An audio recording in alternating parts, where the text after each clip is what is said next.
你身边那个人还会不会是我？ Mga magagandang proyekto na iniwan ni President Rodrigo Duterte.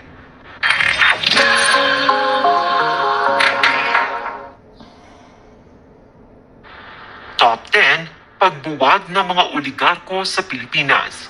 Kilala ang Pilipinas bilang isang bansa na pinapaikot ang ekonomiya ng mga oligarko o mayayamang pamilya na halos hinawakan na ang lahat ng industriya sa Pilipinas.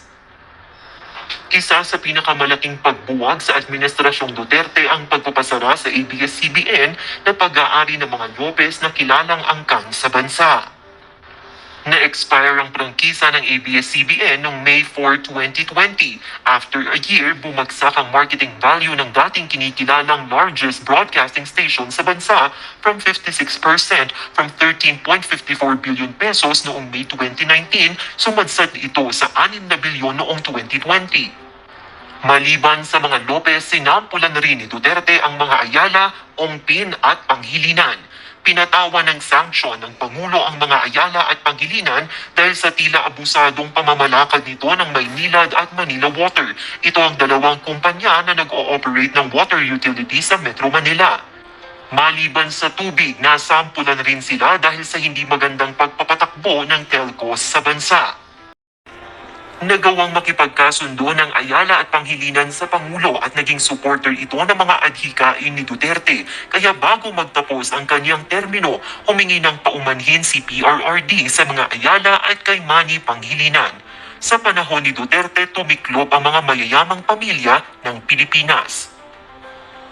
Top 9, Universal Healthcare. Dahil na rin sa banta at pasakit ng COVID-19 pandemic, lalo pang tinutukan ng Duterte administration ang healthcare ng mga Pilipino.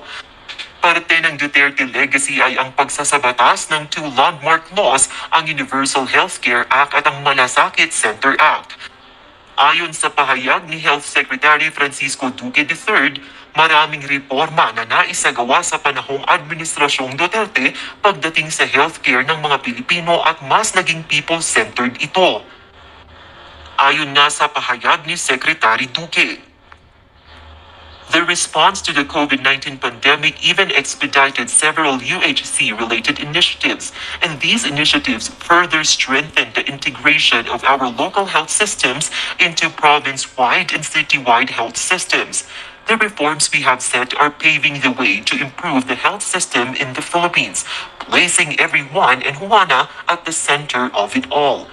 It has been my great honor to be of service in creating this new legacy for Filipinos, and it is my prayer that we continue to walk the path toward true people-centered care.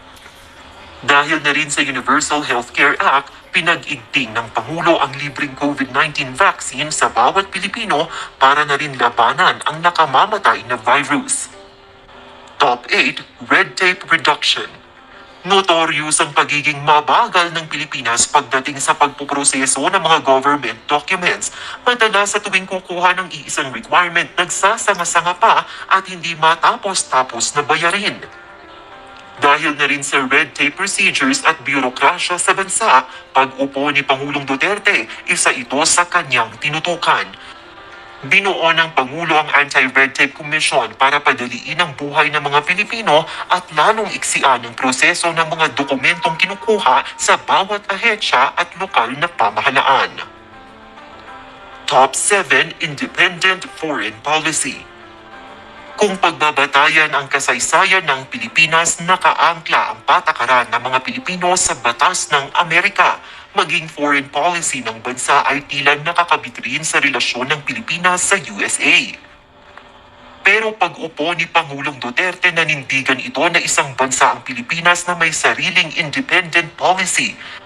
Duterte challenged the United States habang nagsimula itong kausapin ang iba't ibang bansa na hindi masyadong malalim mga ugnayan sa Pilipinas gaya ng Russia. Pagdating naman sa military enhancement, kung saan madalas ay umaasa ang Pilipinas sa Amerika at Japan, sinubukan ni Duterte na lapitan ang bansang Israel. Malalim rin ang ugnayan ng Pilipinas at Israel dahil naging kanlungan ng mga Hudyo ang bansa noong panahon ng Holocaust. Dahil na rin sa tensyon at sigalot sa West Philippine Sea kung saan nakapwesto na ang China kahit sa baluarte pa ng Pilipinas nakipag-usap si Duterte sa Pangulo ng bansa na si Xi Jinping. Naputol ang bilateral talks between China and the Philippines noong panahon ni Pangulong Ninoy Aquino. Pero pagdating kay Duterte, ilang beses pumunta doon ang Pangulo para hindi lumala ang tensyon sa West Philippine Sea. Naniniwala si Duterte na mas mainam kaibiganin ng dragon ng Asya kesa kalabanin ito. Top 6. Transportation Modernization. Isa sa may pagmamalaki ng pamahalaang Duterte ang pagsasaayos ng mga public transportation sa bansa. Isa sa itinuturing na mahusay na kalihim ng Pangulo ay si Department of Transportation Secretary Art Tugade. Tugade increased the RORA shipping routes from 120 to 181, servicing 223 ships and 2.8 million vehicles. DOTR completed more than 200 airport projects, 400 seaports, and 21 new lighthouses to reach 564 lighthouses. Naisagawa rin ang mga new airport terminals sa Mactan, Clark, Ormoc at Kalibo. Maging ang Bicol Airport ay naisagawa muli after an 11-year delay. Postal ID, Voters ID, Barangay ID, Senior ID, PWD ID, PhilHealth ID at Sandamakmak pa. Dahil rito minarapat ng Pangulong Duterte na magkaroon ng mga Pilipino ng Ultimate ID at ito nga ang National Identification Card. Ito lang sapat na.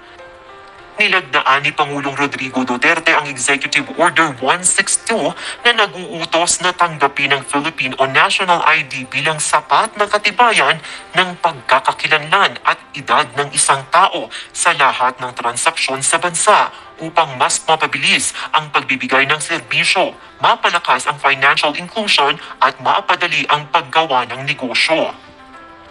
Sinabi ni Duterte na ang PhilSys o Philippine Identification System ang magiging sentro ng identification platform ng gobyerno para sa lahat ng mga mamamayan at residenteng banyaga sa bansa.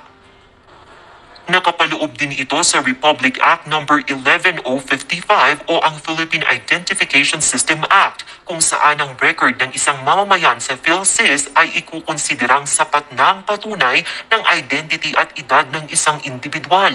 Ang PhilSys din ang magsisilbing opisyal na identification document na inilabas ng gobyerno at opisyal na katibayan ng identity ng mga cardholders sa pakikipagtransaksyon sa lahat ng ahensya ng pamahalaan. Inatasan ng lahat ng mga bangko at pinansyal na institusyon na sumunod sa guidelines na inilabas ng Bangko Sentral ng Pilipinas at iba pang regulatory agencies tungkol sa pagtanggap at pagkilala sa Philippine National ID. Top 3. Pagtapo sa teroristang grupo sa Marawi.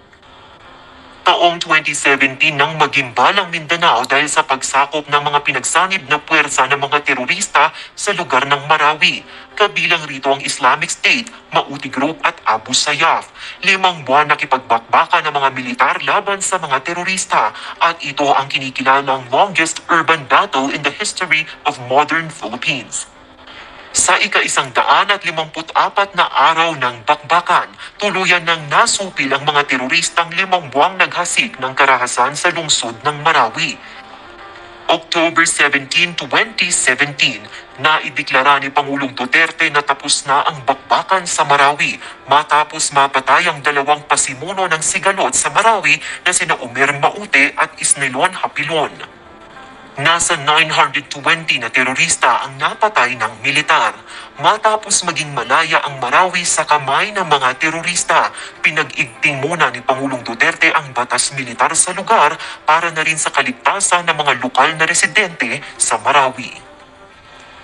Top 2. Pagpapalakas sa military defense ng Pilipinas. President Rodrigo Duterte's strong support to the Armed Forces of the Philippines has always been considered as part of his administration's legacies. Sa ilalim kasi ni Pangulong Duterte, nasa 54 projects ng defense modernization ang nakumpleto na, habang 70 projects naman ay naisagawa na rin. Kabilang sa mga ito ang pagdagdag ng mga military equipment gaya ng missile frigates ng BRP Jose Rizal o FF-150 at BRP Antonio Luna o FF-151 na ngayon ay deployed na para sa patrol missions. Kabilang pa rito ang FA-50PH Light Interim Fighter Aircraft at dalawang Augusta Westland AW-159 o Wildcat Anti-Submarine Helicopters. Nag-procure na din ang AFP ng Polish-made S-70i. Naglagak ang Pangulo ng mahigit 100 bilyong pisong pondo para sa iba pang procurement na siyang magpapalakas sa sandatahang lakas ng Pilipinas. Target ng Duterte administration na by 2028, isa na sa tinitingalang armed forces ang Pilipinas na kaya nang makipagsabayan sa mga kapitbahay nito sa Asia. Top 1 Build Build Build Program. Sa ilalim ng pamumuno ni Pangulong Duterte, nabuhay ang tinaguriang The Golden Age of Philippine Infrastructure. Sa tulong na rin ng kanyang kalihim sa Department of Public Works and Highways na si dating Secretary Mark Villar, the Duterte administration spent more money to infrastructure, over 6 trillion in 6 years.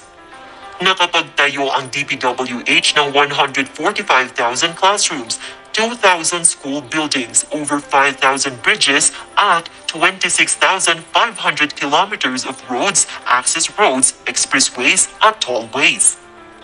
Pagdating sa infrastructure, tila ito ang numero 1 na pagtagumpayan ng administrasyon ni Pangulong Rodrigo Duterte.